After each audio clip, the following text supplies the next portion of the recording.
starting up the next round. So once you, when did you know you wanted to go into the Army Air Force? Was that the plan, or did that not particularly. There were 4 of us decided we were going to join the Navy Air Force. So we had to go to Detroit to do that. So we left Detroit, for Detroit, like midnight by train, and we got into Detroit.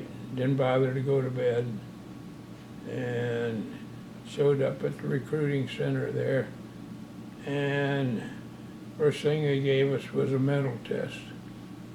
I don't know how many sheets there was there, but it was quite a bunch of questions, and all 4 of us flunked. Oh. So the next month I went down to Dayton and just drove down to Dayton and took the tests and joined up, and then it was August the 9th, I think. I got a letter to report to Fort Thomas, Kentucky Induction Center. And that was, went to Fort Thomas.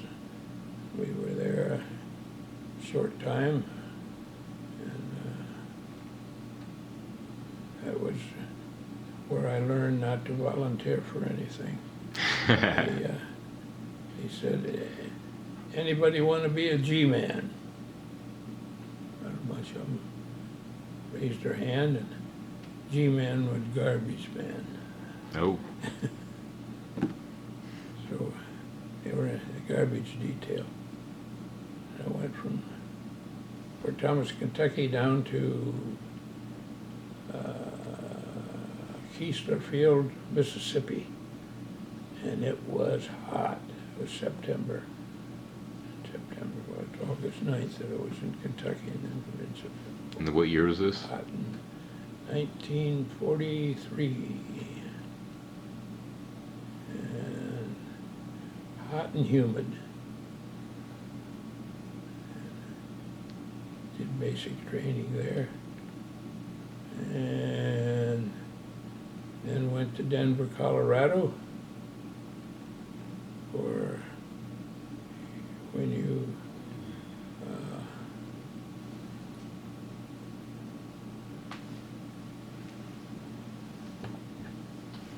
let's see, that was, I went in as an aviation cadet. I was going to be a pilot, navigator, bombardier, and I didn't get that done, and then became a gunner, aerial gunner. And you didn't become a gunner, you're a mechanic gunner, armament gunner. You had another preface to that. And the armament school was in Colorado, Denver, Colorado. It's the only thing you wouldn't use.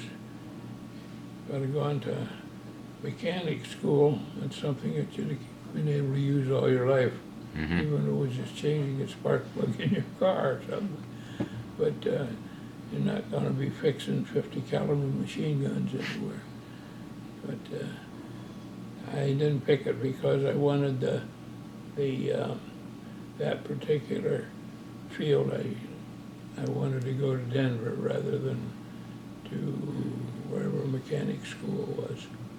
It was down south, I think, back in Mississippi. I had enough of Mississippi with that hot weather.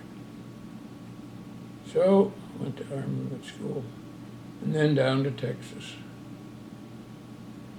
You were stationed in, is it Harlingen? Harlingen was gunnery school. And Guess couldn't do that either because it didn't get assigned to a crew. It got held over as a gunnery instructor. So I sent up to Laredo to gunnery instructor school. You got sent to Laredo for gunnery instructor school? Mhm. Really? I was stationed in Laredo. And then back to Harlingen. And we were there until the end of the war, and gunnery school became a basic training. So we went 7 to 9, 3 nights to instruction, and we became basic training instructors. Oh, wow.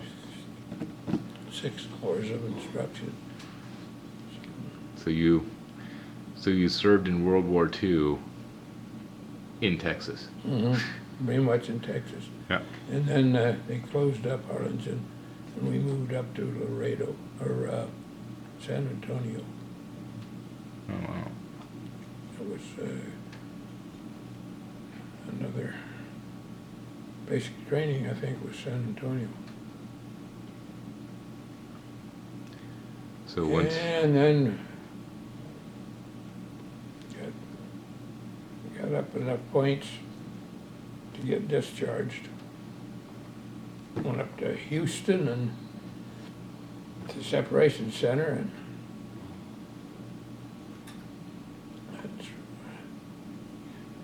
got out there, and then a train trip home in 1945. That was the end of the 43 to 46. I guess it was 46 instead of 45.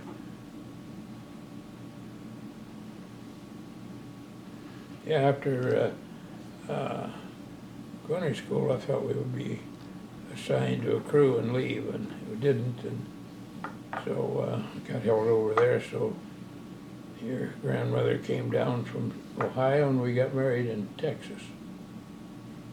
And we lived there till they closed it up.